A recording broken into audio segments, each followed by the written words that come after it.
guys. Kita sudah sampai nih di Museum Gedung Sate. Jadi di sini kita akan jelaskan tentang sejarahnya berdirinya Gedung Sate yang bersangkutan dengan Perang Dunia ke-1. Saksikan terus ya. Selamat menonton.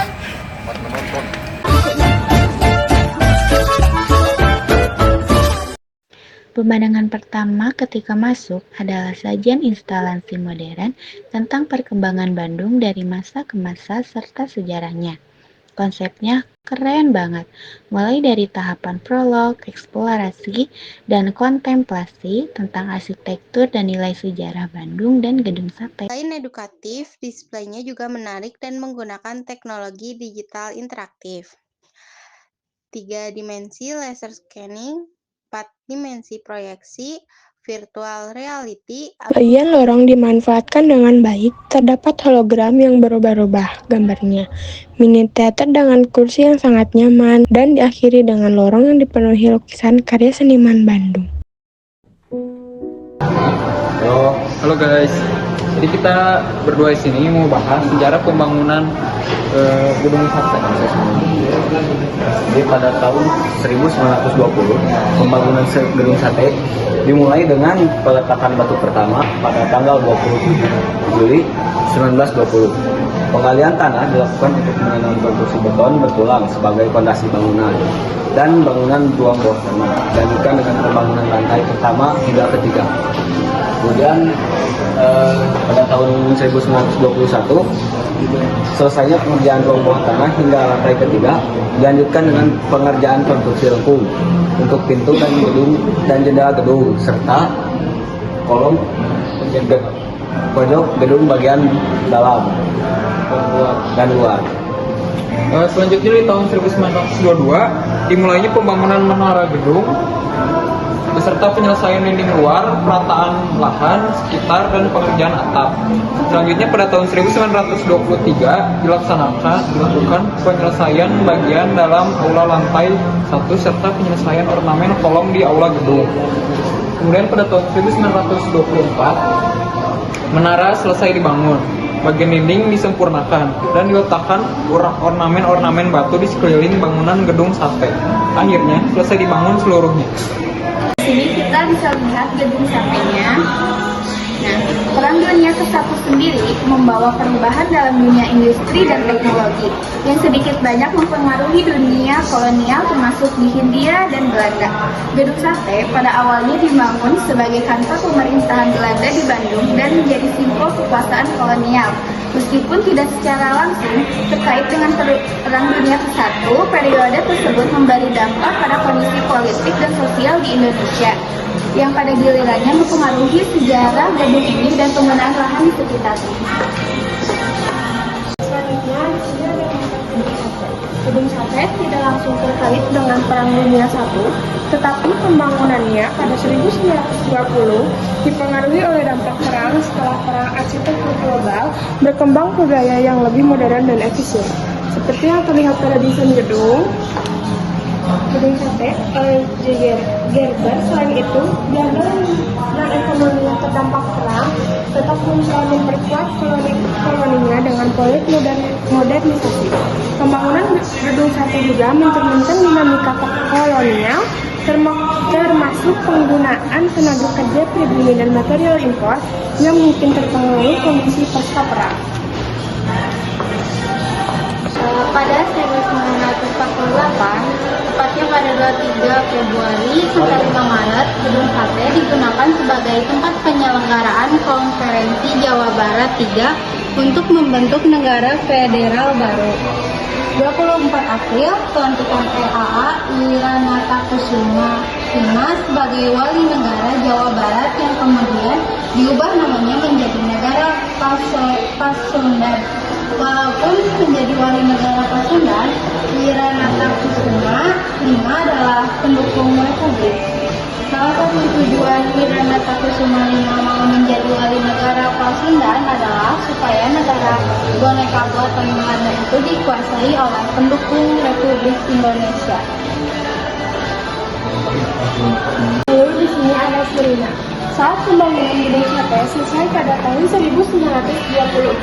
Gedung sate memiliki menara pandang yang berfungsi untuk para petinggi Belanda menikmati pemandangan alam bumi Pilangan.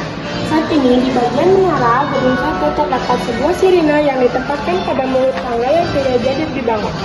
Belum diketahui persis untuk keperluan apa dan kenapa sirina ini ditempatkan di sini. Salah satu kemungkinan yang masuk akal adalah tentara Jepang yang menggunakan sirine yang konon bunyinya dapat mencapai radius 60 km ini. Fungsinya sebagai tanda peringatan karena pada masa pendudukan Jepang, gedung sate difungsikan sebagai pusat komando wilayah sekaligus sebagai kampanye interniran darurat.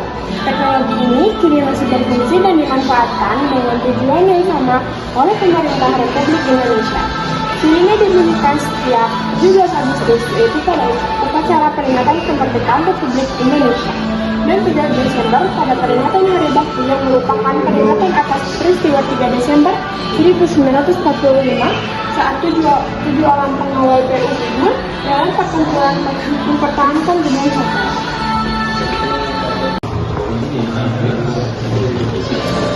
Dalam mempertahankan gedung sate terhadap serangan radikal Jakarta tanggal 3 Desember 1945, 7 pemuda gugur dan dikubur oleh pihak musuh di halaman ini.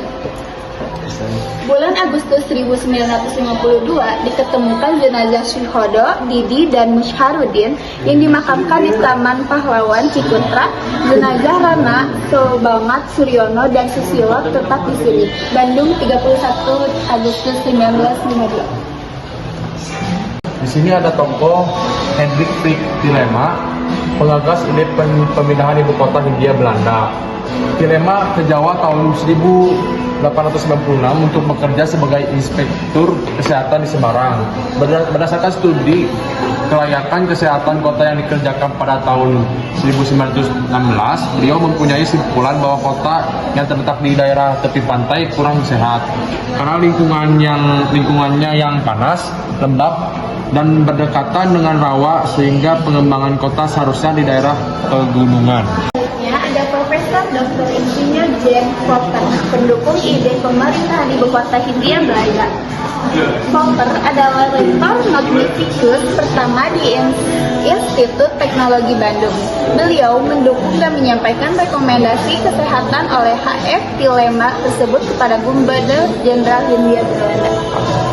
Lalu selanjutnya di sini ada arsitektur dan ornamen bangunan gedung sate. Di sini ada kerangka. Merupakan bangunan besar pertama di Bandung bahkan di Hindia Belanda Indonesia yang menggunakan batang baja sebagai kerangka atap dengan penggunaan sistem sambungan mur dan baut. Sambungan mur dan baut ini terdapat pada titik-titik yang tepat agar tidak melengkung akibat beban atap dan kelelahan logam atau fatigue. Finishing cut berfungsi sebagai pelapis baja agar tidak berkarat.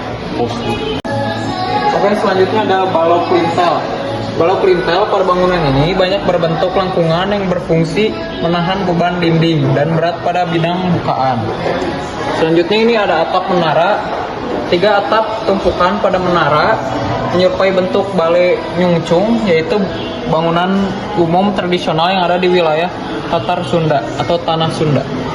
Selanjutnya ada kolom kuil Sri Maha Degaswari Anman. Perbandingan tiang pada gedung sate dengan tiang pada kuil Sri Maha Nageswari aman di India. Lalu ada material pada kaki bangunan.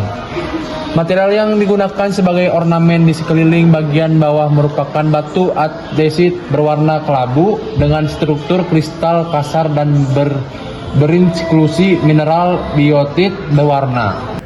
Jadi segitu saja penjelasan dari kelompok kami. Semoga bermanfaat apa yang kita jelaskan.